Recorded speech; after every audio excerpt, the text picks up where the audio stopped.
Muy buenos días. Ya saben que el PSOE pretende que Izquierda Unida renuncie a presentarse en 18 provincias en las próximas elecciones generales. Los dirigentes socialistas consideran inútil que la coalición presente listas en unas provincias donde en 1996 no obtuvo ningún escaño y que, por contra, restó unos votos que podrían dar más fuerza parlamentaria al PSOE. Como ejemplo, recordaron las recientes elecciones catalanas, donde con los votos de Esquerra Unida, que no obtuvo representación, hubiera podido gobernar el socialista Pascual Maragall con 2 escaños de ventaja sobre Convergencia y Unión.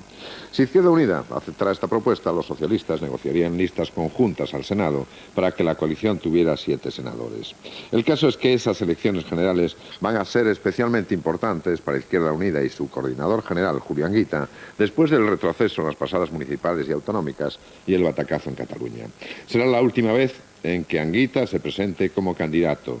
Y aunque parezca prematuro, ya se especula con el nombre de su sucesor. Uno de los que más papeletas tiene es nuestro invitado de hoy, don Felipe Alcaraz, portavoz de Izquierda Unida en el Congreso. Muy buenos días. Buenos días. Vamos a ver, en primer lugar, ¿qué responden a la propuesta del PSOE? ¿Es una buena fórmula para la izquierda o lo que pretenden es simplemente la aniquilación de Izquierda Unida?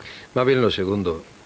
Se parece mucho a una OPA hostil, aunque las bases de mi partido dicen una hostia o pil. Es el intento de que desaparezca una parte importante de Izquierda Unida. Y es el programa de Izquierda Unida lo que desaparece, porque si, por ejemplo, el PSOE se presenta en Jaén y no se presenta Izquierda Unida, ¿quién representa a los que no quieren la OTAN, a los que no quieren esta forma de construir Europa, a los que quieren menos gastos militares, a los que no quieren las bases militares en Andalucía? No lo representa nadie. Por lo tanto, no es posible. Es una propuesta bastante indecorosa que, desde mi punto de vista, en absoluto se puede aceptar, ni siquiera la posibilidad astuta de negociar nada. No se puede aceptar. Lo que es evidente es que llegaron ustedes con facilidad a pactos en los ayuntamientos después de las pasadas elecciones municipales. ¿Por qué no es posible llegar a acuerdos preelectorales, tal y como piden, por cierto, 2 federaciones importantes de Izquierda Unida, como son las de Madrid y Valencia? Los pactos municipales con el PSOE siempre se han producido desde el 77, siempre. Es decir, en aquellos sitios donde esté mejor situado Izquierda Unida recibe los votos del PSOE y a la inversa. Unas veces hemos entrado en el gobierno y otras no, pero siempre se han producido estos acuerdos.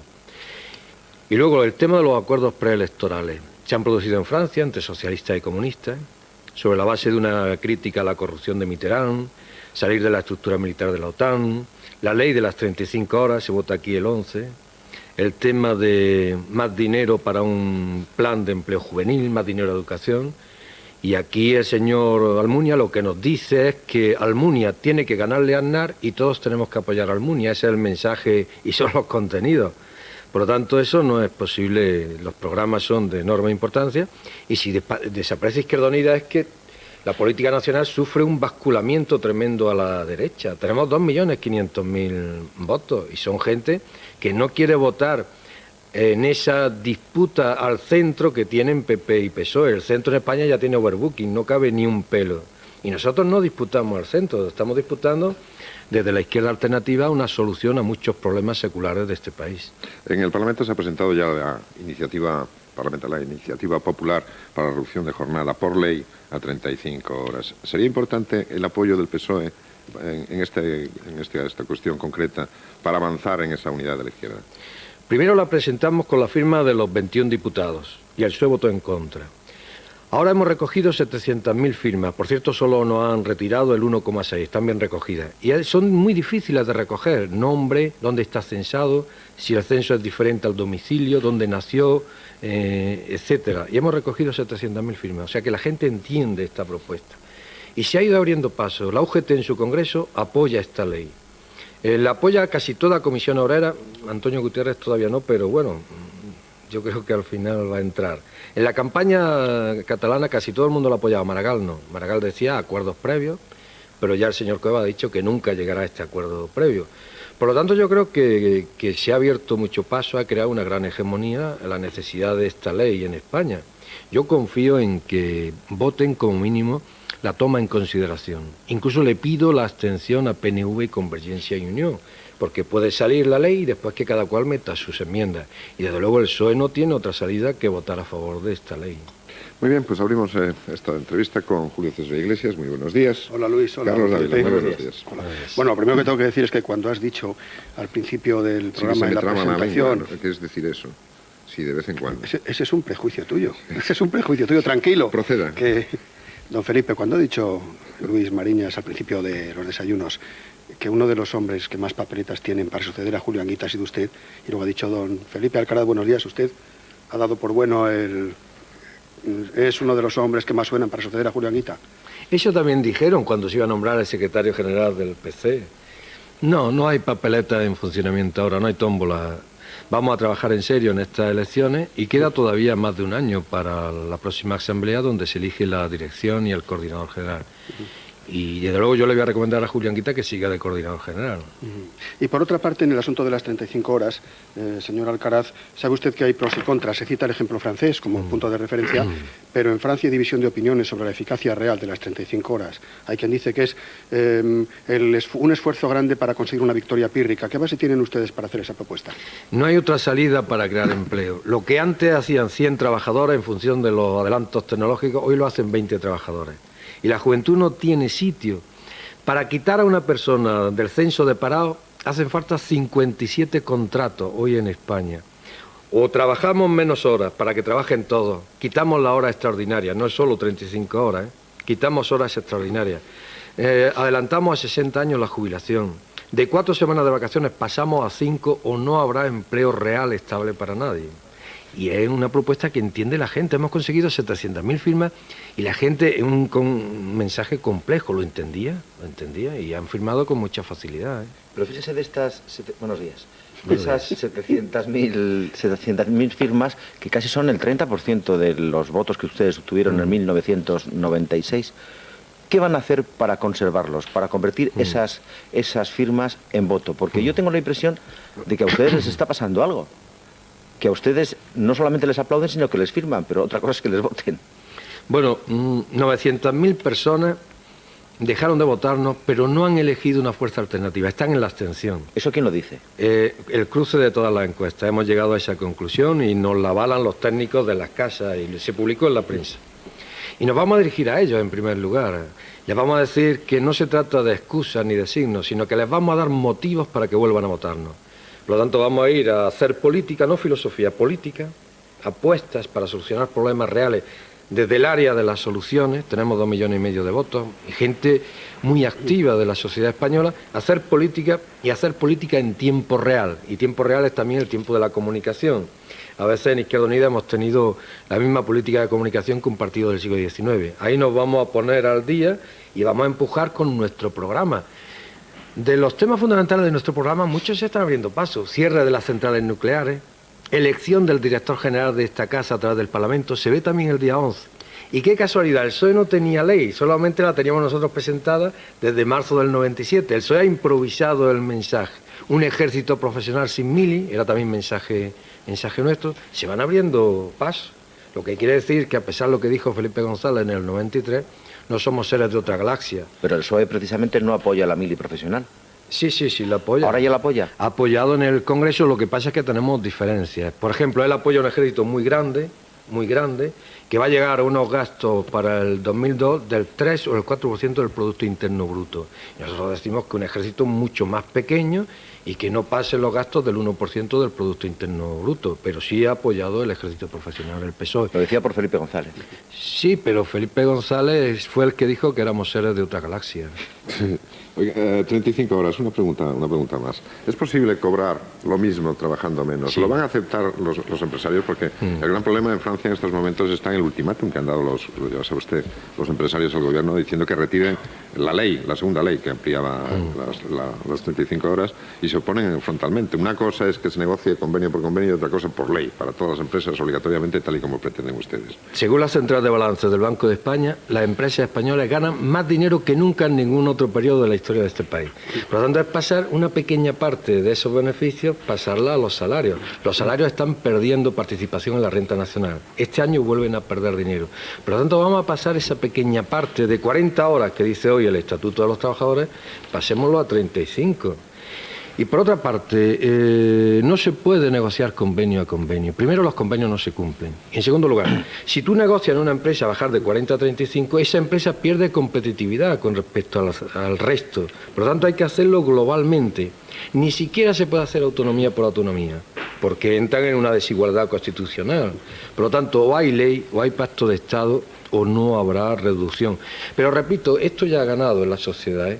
El 11 nos pueden derrotar, aunque vamos a tener bastantes votos en el Congreso de los Diputados. Pero la idea ya ha ganado. Puede tardar 1 año, 2 años, pero verán ustedes que lo vamos a ver todo en un par de años. Esta idea ha ganado en la sociedad. Los últimos compromisos electorales les han llevado a ustedes a reflexionar sobre las razones de retrocesos, a veces muy pronunciados. Y hemos oído 2 cosas. En algún caso, que los mensajes no eran los adecuados. Por ejemplo, esto en las elecciones autonómicas vascas estaba el asunto de Lizarra por medio, ¿no? Y en otro, y esto se ha extendido más, esta idea se ha extendido más, que el mensaje no cala, que no llega a la sociedad, lo cual tiene 2 orígenes. Está mal transmitido por ustedes o está mal transmitido por nosotros, los periodistas. Están ustedes en esta segunda idea, por lo visto ahora, en la de que el mensaje es bueno, pero que está mal transmitido. ¿Siguen en esa, señor Alcaraz? Esa es una parte de nuestra reflexión.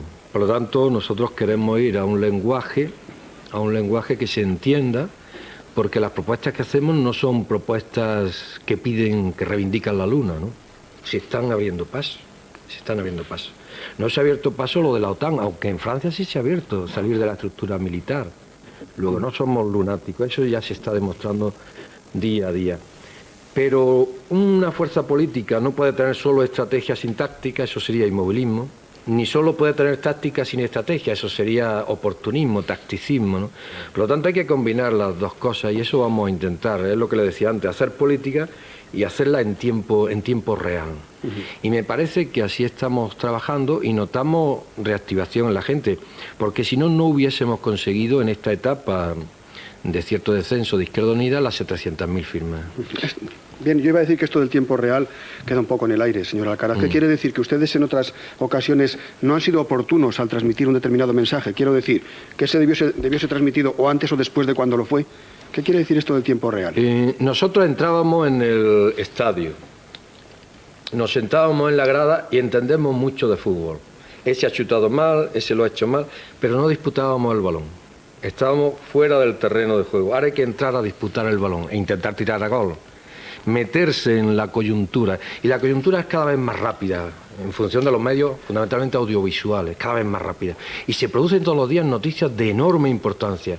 El gobierno acaba de contestar a ETA, ha sido detenido uno de los interlocutores, Gil no se presenta, el Banco Europeo acaba de subir medio punto el precio del dinero, todos los días. Y hay que estar ahí. Y esa es un poco la idea de que tenemos que expresar nuestra posición táctica y diaria, teniendo en cuenta nuestra estrategia, que es anticapitalista, que es intentar cambiar este sistema injusto y expresar las 2 cosas al mismo tiempo. Gil, que por cierto juega unas timbas importantes con Lorenzo Sanz, ¿no? Yo no. No, Lorenzo Sanz y Gil. Con Gil. Además con dinero del contribuyente madridista. Scusa non petita, accusatio manifesta. No he jugado nunca. Por cierto, eso, No soy jugador de Gil póker. ha decidido no presentarse a las elecciones ni generales ni autonómicas. En todo caso, ¿por qué se producen estos fenómenos? ¿Y usted cree que hay alguien auspiciando los movimientos de Gil de si se presenta o no se presenta y demás? Gil nace en el seno de una gran crisis de los grandes partidos, PP y PSOE. El PSOE desde siempre ha gobernado Marbella y con mayoría absoluta. Pero claro, la corrupción y la forma de gobernar lleva a la gente a pensar que todos los políticos son iguales, que la política no vale, que hay que ir a otros sistemas que superen incluso la democracia y por ahí se cuelaginan en Marbella y a partir de Marbella. Si ahora la retirada de Gil es porque quiere cuidar a Imperioso y está malo, pues bueno, lo malo es que sea por un pacto, ¿no? Entonces no hemos solucionado nada, ¿no? Hablando de goles y de pérdidas y ganancias, yo le voy a hablar de una pérdida que han tenido ustedes importante. Hablo de la pérdida sindical.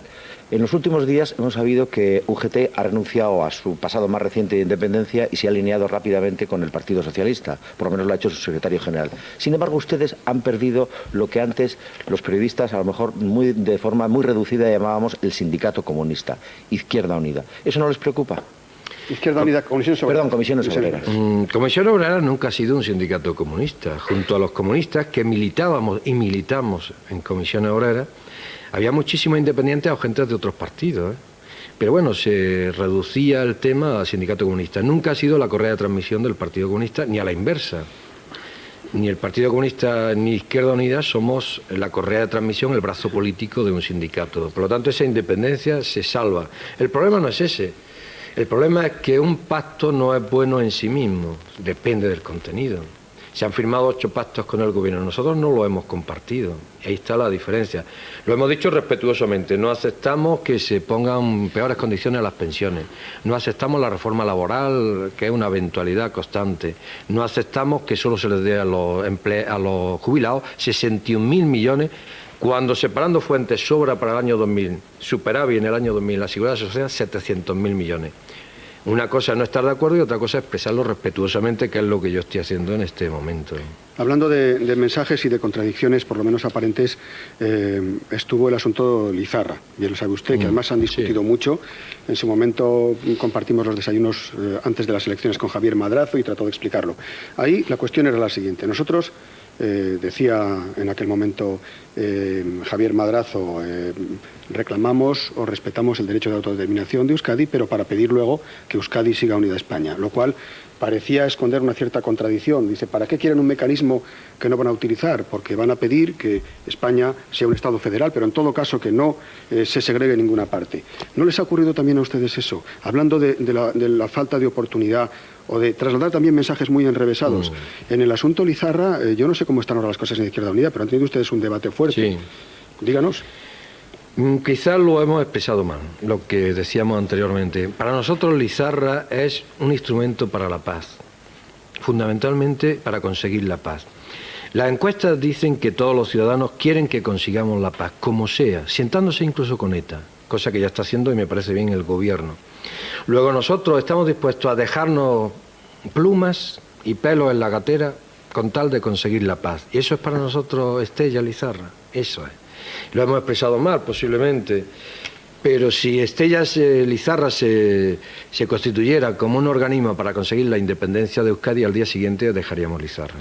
Pero eso es Lizarra en estos momentos. No. En estos momentos un instrumento para la paz se constituyó... Y para la Construcción Nacional. Y para la Construcción Pero Nacional. la Constitución Nacional no es la independencia. La Constitución Nacional la defendemos también ciertos partidos en Andalucía, porque además Andalucía figura en su estatuto, artículo 1, que es una nacionalidad. No, la Constitución Nacional es que jueguen un papel diferente en el seno del Estado, no hay independencia, no. Ahora, es verdad que Euskal Herria Rock identifica Construcción Nacional con independencia, pero eso es un problema... Y ahora también el PNV, y ahora también el PNV. No, el PNV no tanto, yo no creo que el PNV llegue a esos extremos. Y hay que tener cuidado y hay que tener respeto, porque es un partido PNV muy democrático, antifranquista, muy importante, con ese abrupto del señor Arzallo, pero hay que tener cuidado el señor Mayor Oreja de no empujarle hacia el monte, ¿no? Esto es muy importante. Por lo tanto, si Lizarra sigue siendo un instrumento para la paz, nosotros seguiremos diciendo Lizarra, pero ahora decimos algo más.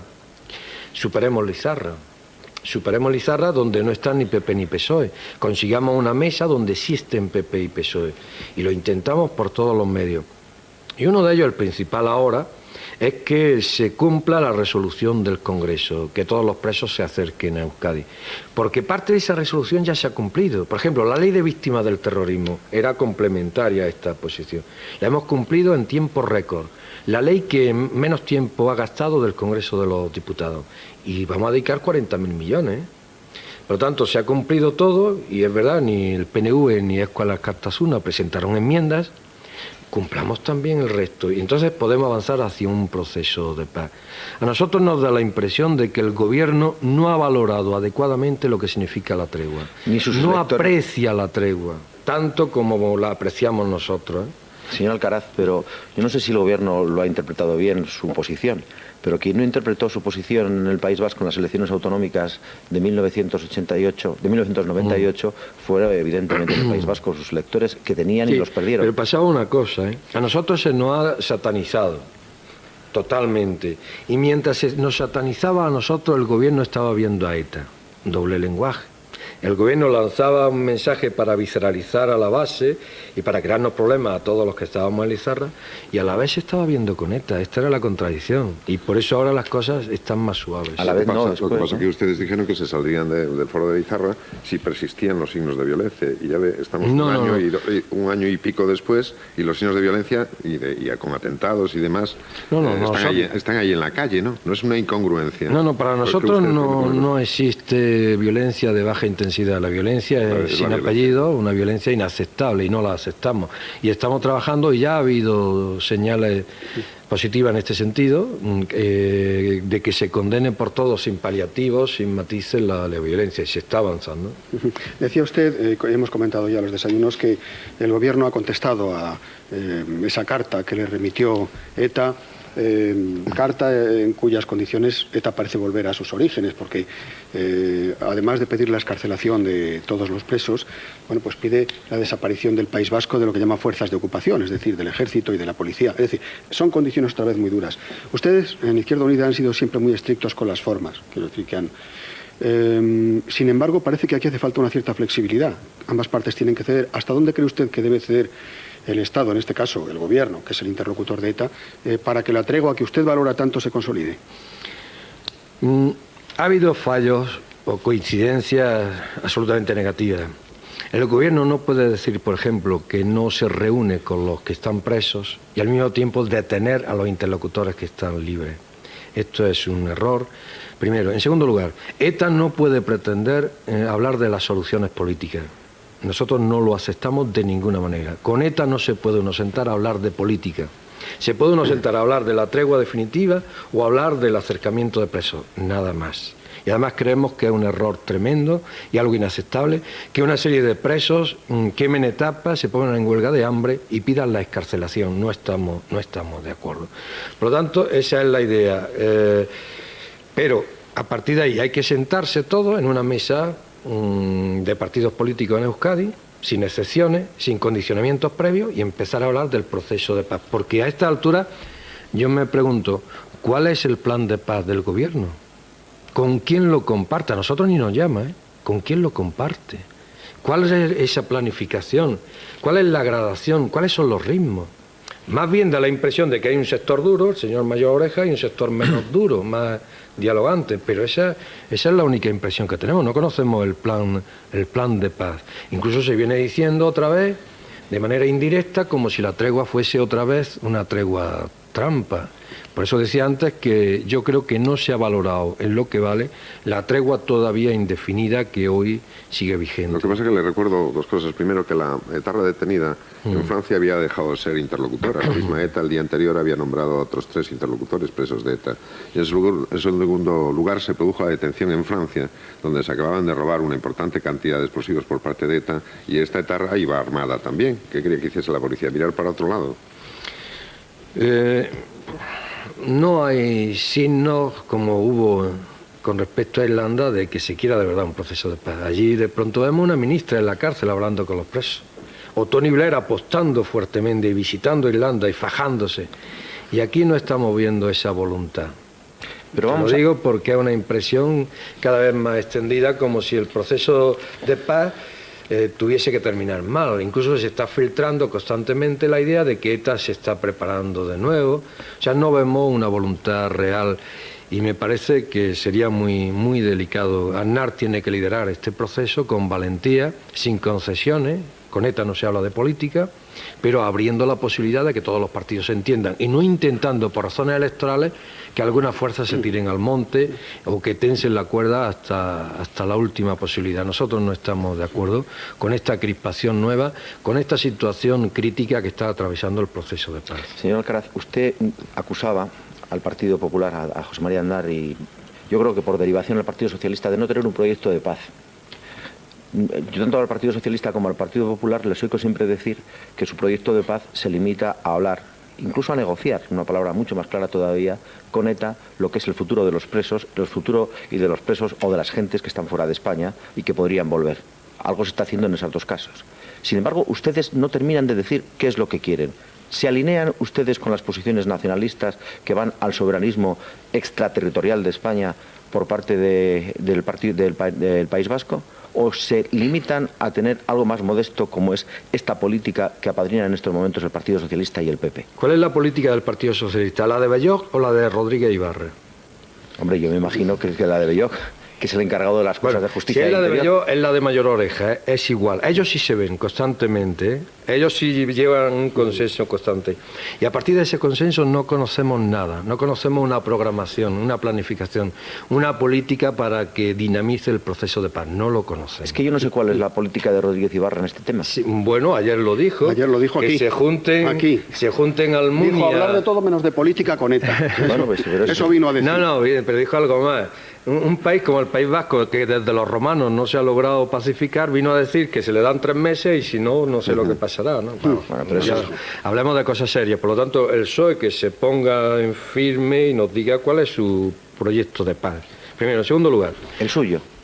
en primero, pasa por el acercamiento al 100% de los presos, cumpliendo la resolución votada por unanimidad a propuesta de Izquierda Unida en el Congreso de los Diputados. Ya hemos cumplido lo de la ley de la víctima del terrorismo, que lleva una aportación de unos 40.000 millones. Primer paso, por lo tanto, acercamiento de presos. No excarcelación, no otra cosa, sino acercamiento de presos. En segundo lugar, creación de una mesa que supere a la vez Estella, donde no están PP y PSOE, y supere a Jurianea, donde no está Euskal Herria Rock.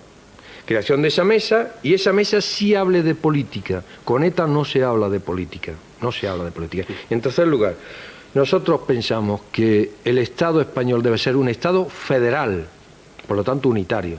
Estado federal, solidario. Cataluña tiene un 6% de paro, Andalucía un 20 y tanto, solidario, que cada cual juegue un papel equilibrado económicamente a todos los niveles, y plurinacional, reconociendo las diferencias, los hechos diferenciales, no los techos diferenciales. Hechos diferenciales, sí, techos diferenciales, techos competenciales diferenciales, no. Porque tiene que tener más competencias Cataluña que Andalucía o que Extremadura. Y a partir de ahí ese Estado es unitario, solidario y plurinacional, un Estado federal. Esa es nuestra posición. Don Felipe, de todas maneras, y volviendo al asunto de la paz, ayer, efectivamente, el señor Rodríguez Ibarra, el presidente de la Junta de Extremadura, decía, me apetece recuperar exactamente lo que decía, que había que tomar iniciativa en el diálogo, que el gobierno debía tomar iniciativa en el diálogo con ETA, no dejar que ETA la tuviera. Segundo, que a ETA había que decirle, vamos a darles a ustedes, lo apuntaba usted y por eso lo digo, 3 meses de plazo para que decidan lo siguiente. Les ofrecemos un tratamiento penitenciario muy generoso y eso es todo lo que ofrecemos. Si ustedes deciden aceptarlo, adelante. Tienen 3 meses para aceptarlo en todo caso. Si no, nosotros vamos a endurecer nuestra propia posición al precio de seguir llorando a personas que mueran en atentados, porque eso es terrible, pero la democracia podría permitirse incluso en su fortaleza ese precio. Más o menos, Luis, vino a decir eso el señor Rodríguez Ibarra. Sí, pero eso es... Verá, pero señor Alcaraz, fíjese, si es que la impresión que hay es que los etarras dan por hecha esa victoria que puede suponer para ellos que los presos tengan un tratamiento penitenciario generoso. Si es que ellos dan por hecho más o menos eso. Y lo que quieren es, por ejemplo, que se convoque un referéndum de autodeterminación. Ya veríamos dónde. Y a ese punto quiero ir yo con ustedes. Sí. ¿Ustedes qué piensan de ese referéndum que aparece en la reclamación de ETA también? Es decir, que... Sí. No, pero está muy claro, ese referéndum no está en la Constitución. Primero hay que cambiar la Constitución. Que la Constitución acepte que haya un referéndum territorial. Eso no está en la Constitución. Por lo tanto, si llegamos todos a un acuerdo, primero cambiemos la Constitución, que en uno de sus artículos diga, en la nueva, se permiten referéndum con respecto al futuro de los territorios españoles. Pero hasta ahora no viene. Por lo tanto, sería una reforma constitucional. Y en segundo lugar, la propuesta del señor Ibarra es una propuesta muy simple, pero muy inviable, ¿eh?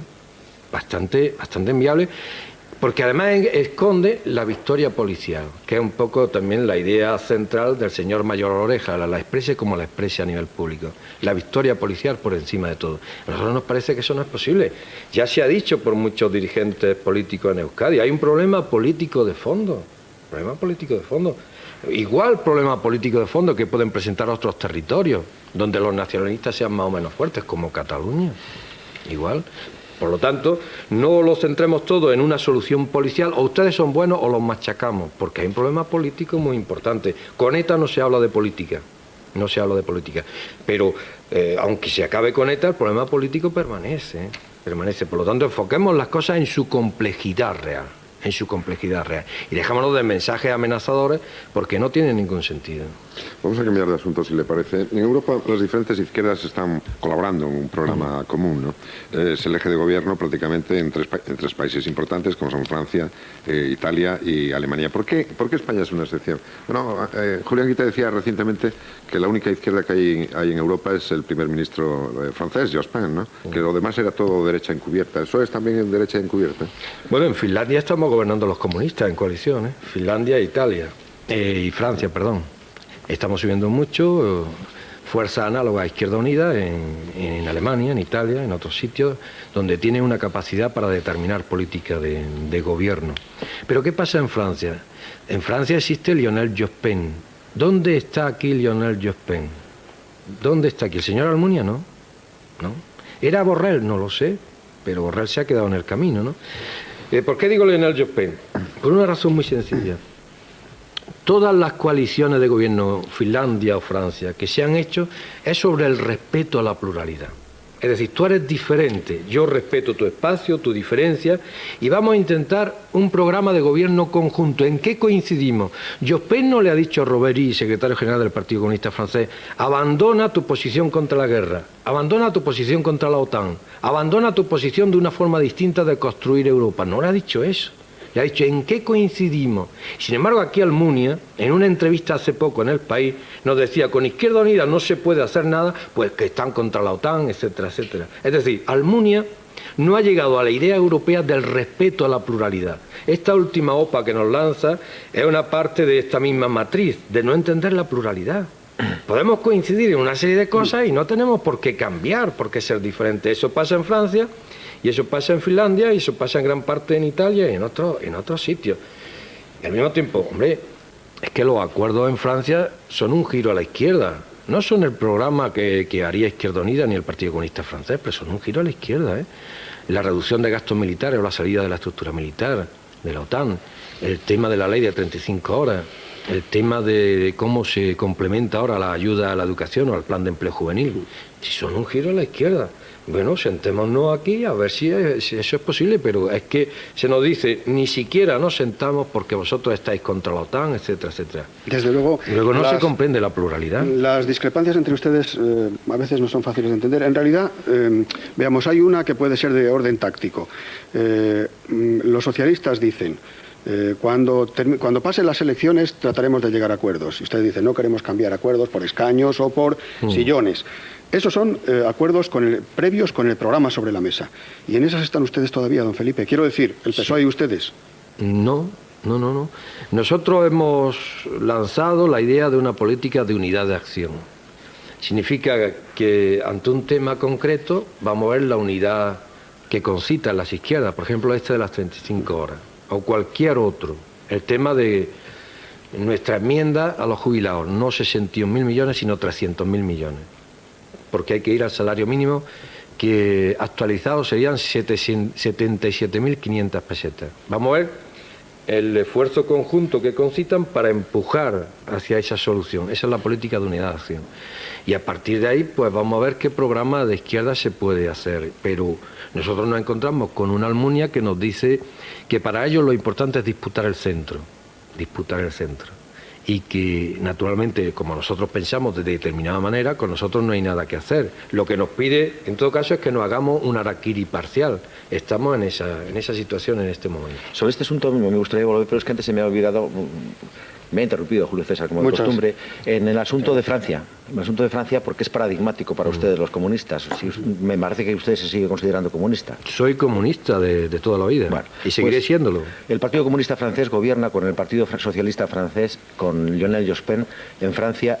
Y estos días se ha producido un escándalo de tremenda importancia. La dimisión por corrupción, o por supuesta corrupción todavía, del nada menos ministro de Economía de Francia. Yo no he oído ni una sola voz crítica del Partido Comunista francés cuando resulta que ustedes, sus homónimos franceses, correligionarios franceses, entraron con Jospin al grito de vamos a regenerar la izquierda que pudrió Mitterrand. Sí, sí, ha habido gritos y susurros y sigue habiéndolo, porque la corrupción es más amplia de lo que ha dicho Ni posturas estratégicas. el Partido Socialista francés.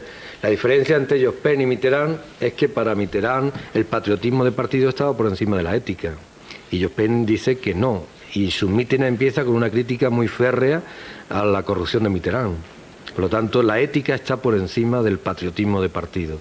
Y ha habido un caso de 15 millones, da igual que sean 15 millones o 15 pesetas, y ese se tiene que solucionar drásticamente como se está solucionando. Y el Partido Comunista Francés ha sacado algún caso más, y ahí no hay convenio ni arreglo. ¿Pero qué harán ustedes si se demuestra que la Mutua de Estudiantes ha sido la filesa del Partido Socialista francés?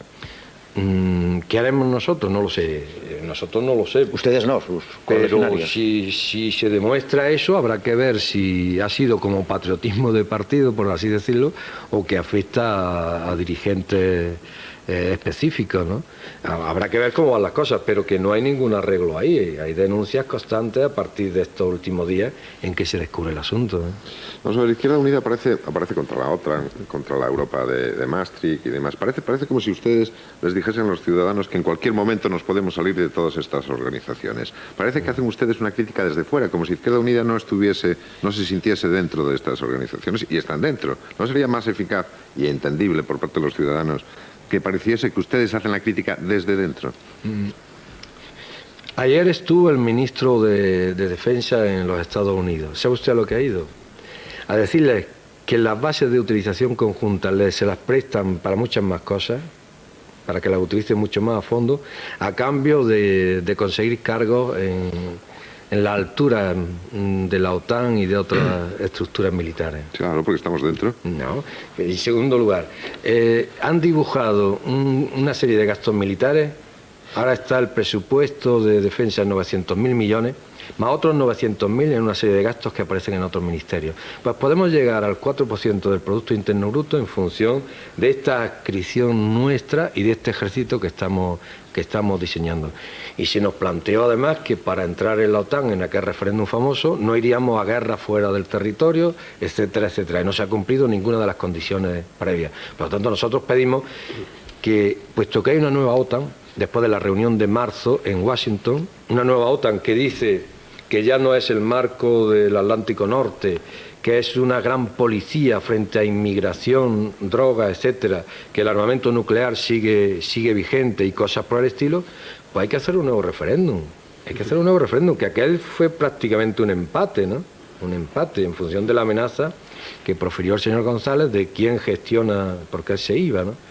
Por lo tanto, lo lógico es hacer un nuevo referéndum, porque ni siquiera el Congreso ha autorizado ni entrar en guerra, como ha entrado España en Yugoslavia, ni entrar en la nueva OTAN, que es muy distinta a la que suscitó y convocó el referéndum del 86. Por lo tanto, eso es lo que decimos. Espera, no te voy a permitir. No te voy a permitir porque voy a hablar de eso y siempre no me permites tú a mí. Entonces... Lleva dos ya, ¿eh? Sí. Continúa. Dice usted, referéndum. Yo estoy convencido, por ejemplo, que una propuesta como la de las 35 horas, avaladas por sus 700.000 firmas, pues una propuesta popular en un sector del espectro político nacional.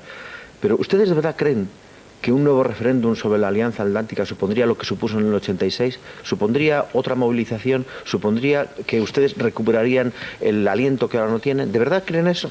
No lo sé. Pero no es la cantidad, sino la necesidad de, por principio y por razones legislativas, razones constitucionales, la necesidad de que se hiciera ese referéndum. Ese referéndum que ahora iría asociado a los gastos militares, que van a subir hasta el 4% del Producto Interno Bruto, muy cerca de lo que se gasta en educación. Irían acompañados de la nueva situación. Por lo tanto, la gente yo creo que terminará entendiendo, estos que cobran de pensiones 30 a 40.000 pesetas, terminarán entendiendo que sí hay dinero en España, pero que es para unas cuestiones muy determinadas, entre ellas armamento. Adelante. ¿Me permites? Por favor. A partir de lo que estamos escuchando, llegamos a la impresión de que uno de los remedios que tendrían las situaciones que podamos padecer de distinto tipo sería la transmigración de los líderes europeos. Importar al señor Jospin a España, exportar al señor Almunia a Francia, para que la izquierda francesa le diera unos cursillos, traer al señor Blair para que hablase sobre la paz. Pero eso ya sabe usted que es imposible. No, el señor Blair suena más bien con el señor Aznar. Sí, perdóneme, pero decía usted la ministra británica política del interior. Proceso de paz en Irlanda. Exactamente, fue a la cárcel, habrá recuerda que lo comentaba. Bueno, pero eso es imposible. Entonces, hablemos de Europa. La impresión que hay es que habrá modos distintos de estar en Europa, pero no aparecen claros. Ahora los socios europeos, los de la Unión, están en un cierto plano de igualdad, unos con los otros, no sé si con restricciones o no. Pero no queda muy claro qué Europa proponen ustedes, porque dicen, antes nos decían, estamos contra la Europa de los mercaderes, entendía el asunto, queremos una Europa con una cohesión política y con una solidaridad verdadera. Pero es que parece que es muy difusa la propuesta que ustedes hacen. No, a ver, si la cuestión está en si se puede estar en Europa como ustedes quieren, en la Europa actual. Por ejemplo, mire usted, el Parlamento Europeo no pinta nada, no elige al gobierno europeo, que realmente tampoco es gobierno. Pedimos como mínimo eso, que el Parlamento Europeo tenga poder político para controlar al gobierno y para ser el legislativo europeo. Una medida muy sencilla, y eso tampoco se ha conseguido.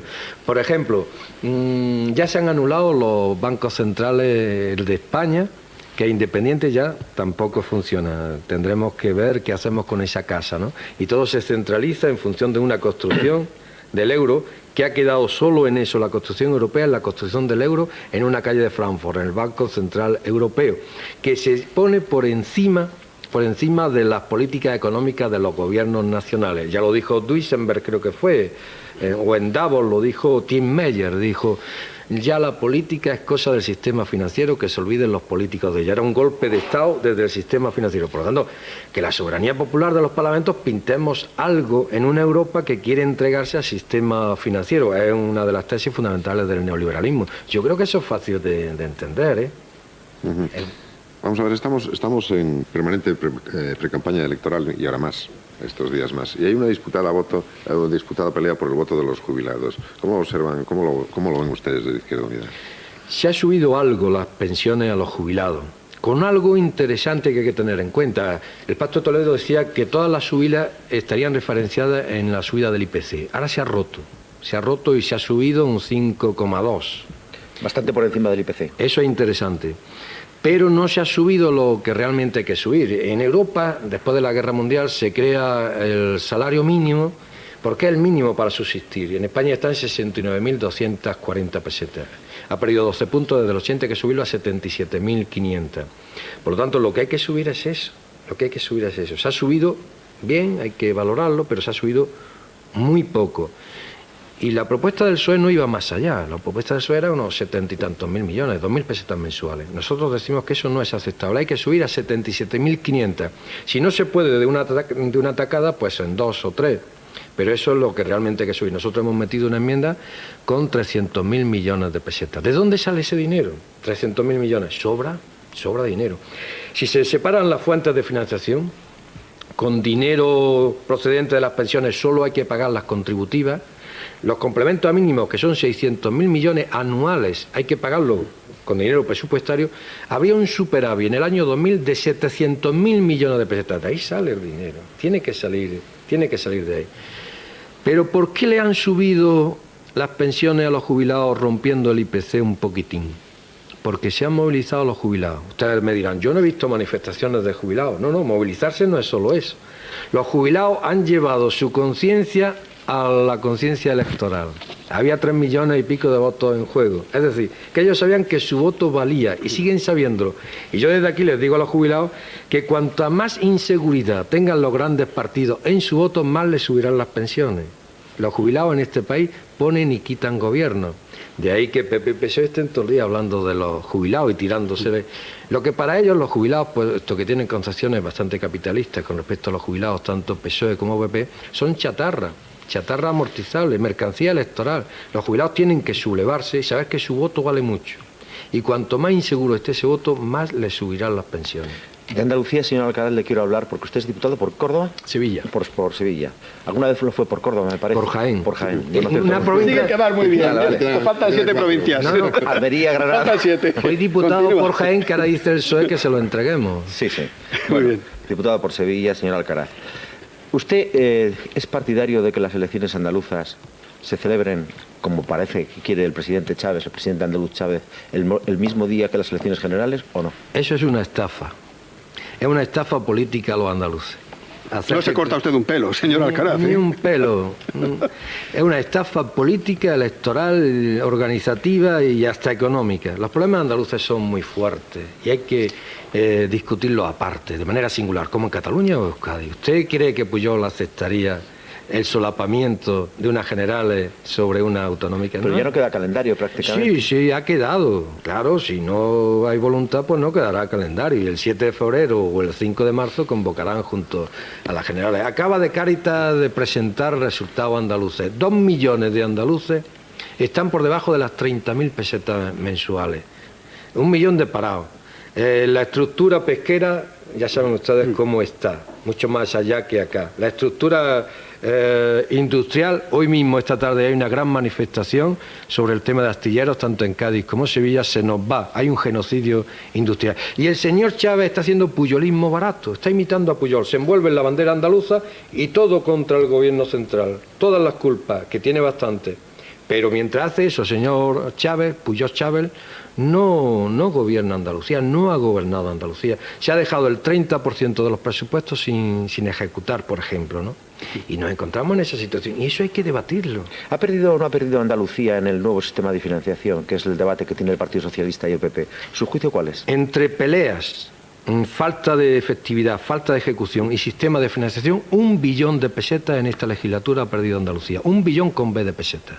900.000 y pico millones de pesetas ha perdido Andalucía en función de esta situación de crispación constante y de esta falta de capacidad de gobierno del señor Chávez. No hemos hablado todavía de una cuestión que les es a ustedes muy propia, la protección al desempleo. ¿Qué proponen ustedes para eso? Nos quedan 3 minutos. Tenemos eso. El gobierno da la protección a los parados de larga duración 60.000 millones. Nosotros aportamos 300.000 millones. ¿De dónde sale? Muy fácil. El INEM ingresa por cuotas de los trabajadores. Tiene un superávit de 405.000 millones. De ahí. ¿El gobierno qué hace con los 400.000 millones? 60.000 millones a los parados y 300.000 a los empresarios. Lo saca de las cuotas al paro. Eso es lo que llama Arena política activa de empleo, y Pimentel, política activa de empleo. Nosotros decimos, de esos 400.000 millones, 300.000 a la protección al desempleo. Hay hoy en España 750.000 parados que no cobran una peseta, que están por ahí muertos de hambre, parece que exagero, 700.000 parados. Por lo tanto, la protección al desempleo es de enorme importancia y este gobierno no la tiene en cuenta. Señor Alcaraz, ya sabe que se dice que España va bien y para los que no lo creen, Izquierda Unida no lo va a arreglar. Eso quiere decir que ustedes, al ser minoritarios y al no poder acceder a la presidencia, juegan con un importante hándicap en todas las elecciones, porque hasta el PNV puede gobernar una comunidad, Convergencia y Unión también. Y entonces ustedes son uno de las escasas formaciones que no pueden llegar a gobernar una comunidad, que es difícil que lleguen a gobernar el Estado de la Nación, muy difícil, ¿no? No lo sé por qué, estamos gobernando en 100 ayuntamientos. No sé por qué, nosotros vamos a seguir con en algunos con el PP, por cierto. Muy pocos, más gobierna el PSOE con el PP, muchos más. Eso no se conoce, ya se conocerá. Nosotros tenemos capacidad de propuesta y somos una fuerza de gobierno. De gobierno no quiere decir que vamos a gobernar a cualquier precio o que vamos a gobernar pronto, sino que hacemos propuestas que caben en la realidad, en la Constitución y que son sentidas por la gente. Nos presentamos con esa capacidad de gobierno. No nos vamos a marginar, a autoexcluir. Y nos presentamos con esa capacidad de propuesta, con esta serie de cosas que se están abriendo paso. Ahora sería posible meter 300.000 millones a los parados. Ahora sería posible meter 300.000 y no 61.000 millones de pesetas a los jubilados. Sería posible perfectamente. Y yo creo que eso terminará entendiéndolo la gente, y la gente sabe que si Izquierda Unida desaparece hay un basculamiento total de la política española hacia la derecha y hacia el conservadurismo, cosa que no beneficia precisamente a las capas populares y a los trabajadores. Total, que ¿quién va a ganar el Campeonato Nacional de Liga, señor Alcaraz? Se lo digo porque ya hemos descubierto que usted, lo que no hemos sabido, creo que usted juega por la izquierda siempre, ¿no? Sí. Por la izquierda siempre. Yo creo que va a ganar el Dos Hermanas. Muy bien. Es que lo entrena su hijo. Lo entrena su hijo, Dos Hermanas, ¿no? Sí. Fíjate qué noticia política de largo alcance. Y pregúntale si va a ser el sucesor de Julián Guita. Eso se lo pregunté ya en su momento y ha sonreído muy misteriosamente. No está planteado ese tema, ni debe estarlo. Julián Guita tiene gasolina suficiente en el cuerpo y gasolina sin plomo para tirar con mucha fuerza. ¿Qué está escribiendo usted ahora mismo? Bueno, como estoy todavía hablando, un libro de poemas estoy terminando que se va a llamar Navegación de Silencio. Caray. Todo lo contrario a lo que hace usted. Sí. Que puede empezar una nueva conversación, Carlos. Muy bien, don Felipe Alcaraz, portavoz de Izquierda Unida en el Congreso. Muchas gracias por haber estado aquí. A ustedes. Gracias. Feliz fin de semana. César, gracias, Carlos. Nosotros volveremos, ya saben ustedes, el próximo lunes aquí en los desayunos de Radio Televisión Española, el lugar de encuentro. Hasta entonces, muy buenos días.